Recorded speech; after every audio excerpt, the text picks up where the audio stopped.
Okay, let's get into something. I said I would get into my PTSD. You ready for it? 19 and a half years ago, I do believe it was 1998, I do believe, like the end of 1998, I met a girl, and I thought we hit it off just good. We did. We moved in together. I don't remember too many things because, again, it's PTSD and I try to forget everything. That's how my PTSD works. I try to forget my past. So I have like this weird memory issue because of it. I remember sitting in our bed together. I think I may have been like, you know, one leg off, and she was Indian style, I guess. Like almost detail I can remember this. And she straight asked me, she said, "Hey, what is your biggest fear?" And I said, honestly, having a child with somebody and they don't let me see my kid and I'm end up paying child support. And she says, "That sounds pretty bad. I would never do that to you." And I didn't even ask. She said, "Mine is clowns. I hate clowns." That's just her biggest fear, is clowns. I don't know why I said that, because I really had to dig deep in what my biggest fear would be in life. At that time, I wasn't thinking about dying alone or, you know, whatever most people think about, but I wanted a kid more than her. I wanted a kid since I was 16, and at that time I was 20. I think I was 20, something like that. So I've been wanting a kid for a while. She got pregnant and she had a miscarriage. I thought that was pretty much end of that because, yeah, I guess that messed with her a little bit. I remember that we wasn't sexual for, I think it was 3 months. Because I remember saying, "It's been 3 months." And she goes, "What are you counting?" I was like, it's not that hard. Trust me. I got pretty mad. I became dominant, and I took what was mine. And she got pregnant off of that time. She became, I think she was at her 3rd month being pregnant. And she basically, I guess, got nervous and worried. You know, us financial and all that, and she wanted to go to her parents and get, you know, the spoil, to get spoiled basically. She got a new phone, new car, and all that. And before she moved out, I asked her, because she was being really shady, and I had a feeling my worst fear was gonna come. It's my worst fear, and I had a feeling about it, and I was correct. I said, "Am I going to be there for the child's birth?" She said, "Probably not." I didn't even do anything. So I thought maybe she was just mad at me for something or something. I let it go.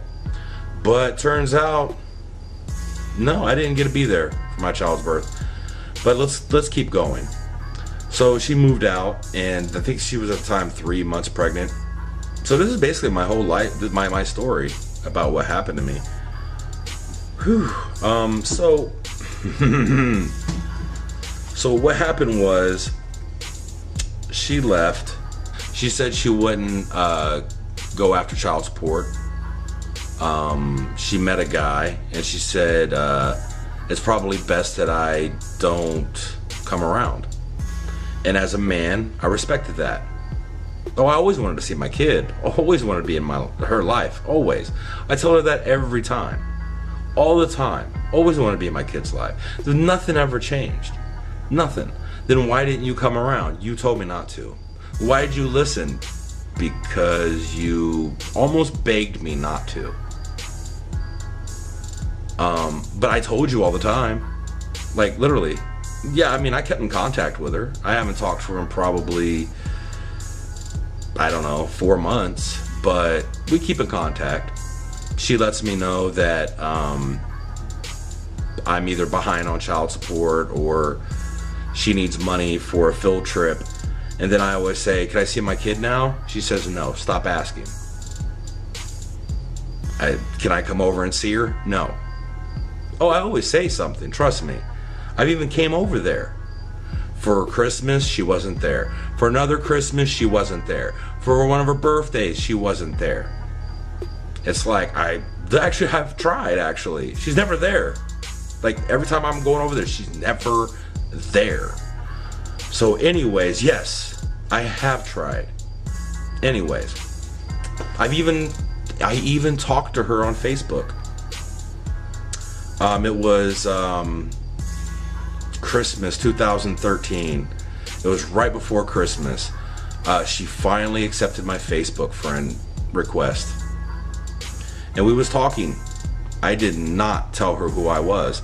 I told her mother, I said, if I ever get a chance, I just want to get to know her. I don't need to tell her who I am. I can say I'm just a friend of the family. I told her that because me and the child's mother went out for dinner, and I told her that. Just let me meet her. I just want to meet her. No. It's always been no. It's always been she's not ready. It's always been that. She goes, when she's ready, I'll let you know. It's been a huge game from the fucking beginning. But I respected it because one day someone said Happy Father's Day to you, to me.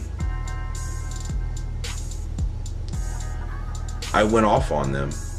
I told them the whole ordeal. I never got to see my kid, how it affects me, pisses me off. I'm reminded once a month when I pay child support. I'm reminded twice a month when there's a fucking holiday. You ever thought about that one? Oh yeah, I'm reminded. Or my family. So basically, a long time ago, someone said Happy Father's Day, and I snapped on him. He untriggered me, and he had a talk with me. Not too many people can untrigger me. And he says, why do you want to be in your child's life? I said, I deserve to be in my child's life. He said, no, tell me, why do you think? I try to explain it, but I can't really explain it. And he says, you're just being selfish. What gives you the right to go into her life now? She don't know who you are. She has a mom, she has a dad, she has grandparents. Who are you? What do you have to give her? I said, well, my parents died. I have no grandparents either. I mean, it's just me. He says, that sounds pretty selfish. So apparently I didn't give him the correct answer at that time. And then it made me realize I have nothing to offer her besides myself. Is that good enough? Really? As time goes on, me not being in my daughter's life, I realized when she was 12, finally I realized something. Because I used to blame God. I really did. I used to get depressed so many nights. Oh man, the first year my child was born, I was so suicidal. I really was. It got to the point where I was blaming God, running red lights with not even looking, like I didn't care anymore. I was so fucked mentally. And it really dragged me down to the point where I had to create a second personality. Really. Not many people know that. It's like just like the Fight Club without fighting. My second personality comes out when I feel like I'm being walked over, or I feel like, you know, someone's using me or telling me no. And I created a second personality. But I pretty much calmly understood him, and I finally can control him. It's taken many years. It took me a couple years to just realize I did have a personality, second disorder. He's just an asshole. So when my daughter was 12, I finally realized why I didn't push myself. And there was always a reason. Why didn't you push yourself? You always wanted to be in your child's life. Why didn't you? And I realized what it was.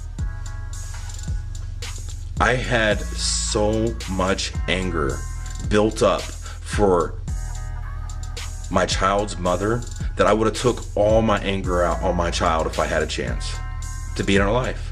If I had a chance and I was keeping it cool, I would have literally put all my anger I have for this woman onto my child, and my child would have resented me because I was talking down and bad about her mother.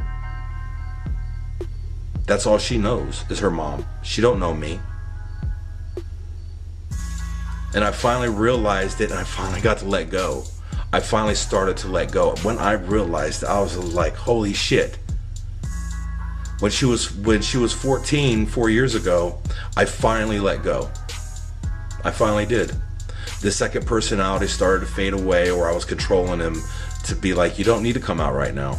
I was starting to say, hey, maybe I can get someone else pregnant and finally have a child in my own life. The PTSD just destroyed many of my relationships, especially when my child was between 1 and 7, I guess. I didn't trust females. I was either practicing safe sex with them, or I was just pulling out. Like, I just couldn't get anyone pregnant. I would make sure they was on their pill or whatever, because I didn't trust any female in that specific thing ever. And and the depression and the anger I had for my child's mother, it did destroy a lot of my relationships. It did. I just couldn't handle it. It would just sneak up on me because I want to see my child. I want to meet her. I want to hold her.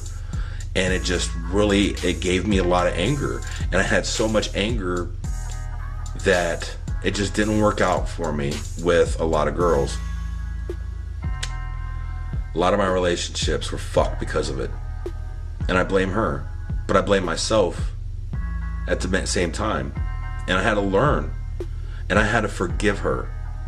Remember when I talked about forgiving? I had to forgive her.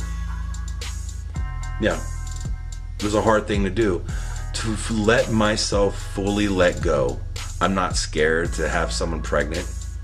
That's why I don't have all but one kid in my life. Because she's asked me, you haven't had another kid since? No. You gave me PTSD, bitch. What the fuck? What do you think? I get triggered. I have fucking anger. I fucking hate you. Like, what? Keeping the only thing that I needed in life to make myself better, you fucking squashed it. You're sitting around saying, oh, you're never going to become shit. You'll never be shit. Well, fuck. What do you think? So, my PTSD, what did it turn into? Where I wanted to be a dad to everybody. Then that comes into the play of daddy dominant. Why am I a daddy dominant? Because of what happened with my child. It's like everybody, I only hang out with younger crowd. That's it. When I was in my 30s, I hung out with teenagers. Now in my 40s, I hang out with 20-year-olds. Because I just want to be somebody's dad so bad. Because I got that taken away from me. And it hurts so fucking bad because it's all I wanted since I was 16. Why did I want a kid at 16? Because I never cared for life. I wanted something to make me realize I want to do better. Because it wasn't me, and I didn't have my own parents. They were never there for me. But that's where I came from. They weren't there for me. And I wanted that. I wanted to have that unconditional love, that reason to go out and do something better. But that was taken away from me. So where am I now? I don't know. But that is the reason why I became a daddy dominant.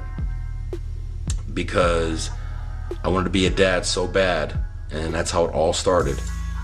And then the dominant part was I've always been dominant. It's always been my way or the highway. But then I realized that the highway can wait. Let me try to control the situation, resolve it. And that's what happened to me. And that's how I became who I am today. Why haven't I killed myself yet? Because I've tried a few times. Like, I thought about it, had a gun in my head, I did really stupid things. I don't know. Because all I want is to be in my child's life. That's it. Just as a friend. I don't care. We got so much in common.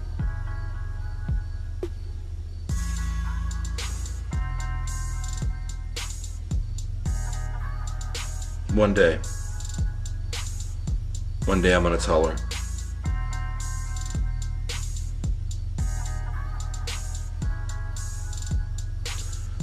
I just hope I don't have the anger.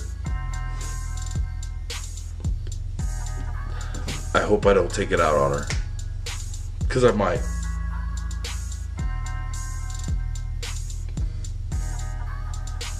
I might. And I don't want that. I don't want her to resent me for my anger to her, to her mom. And that's my PTSD and why I became who I am.